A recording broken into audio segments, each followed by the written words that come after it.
महाग असल्यामुळे सगळी जमीन आणि पाटीचा वापर करून चित्र काढत होती.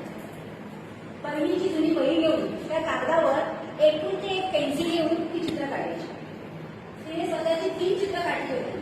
एकामध्ये तिने प्राणीपक्षी दाखवले होते, दुसऱ्या चित्रामध्ये तिने कुटुंबाचं आपलं चित्र काढलं होतं आणि तिसऱ्या चित्रामध्ये पर्यावरणाचं चित्र काढलं होतं. गुरुजींकडे रंगीत पेन्सिल आणि पाण्याचे रंग होते.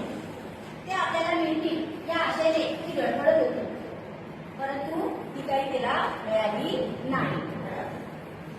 भिंतीवरील चित्रांना रंग दिलं तर ती चित्र बोलकी होतात, रंगीत होतात आणि आकर्षक होतात.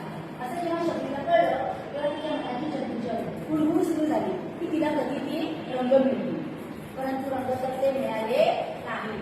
हेडमास्टर गुरुजींनी सांगितलं की रंग आपल्याला मिळतील, परंतु हेडमास्टर काही कामानिमित्त बाहेर गेल्यामुळे ते रंग ताऱ्यामध्ये अडकून राहिले.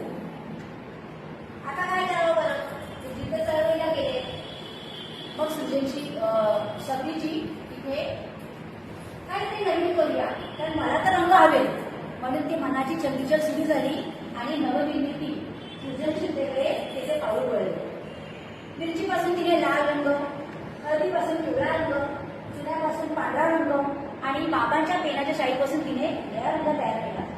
झाडांची पानं घेतली आणि हिरवा रंग तयार केला. ती थांबली नाही. आता प्रश्न इथे येतो शाळेच्या व्यवस्थापनाचा. शाळेच्या व्यवस्थापनामध्ये विद्यार्थ्यांचा सर्वांगीण विकास घडवून आणणं, शिक्षणाची कार्यक्षम करणं हे प्रत्येकाचं आद्य कर्तव्य आहे.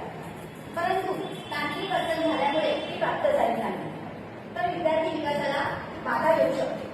हे आपण सतत शिक्षक म्हणून, मुख्याध्यापक म्हणून लक्षात ठेवलं पाहिजे. शिक्षकांनी आपले कर्तव्य, जबाबदारी ही योग्य वेळी विद्यार्थ्यांच्या विकासाशी निगडीत असतानाच ओळखली पाहिजे.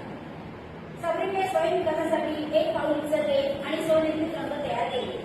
असे विचारांनी प्रेरित होऊन नवनिर्मिती करणारे सृजनशील विद्यार्थी तयार होणे ही काळाची गरज आहे.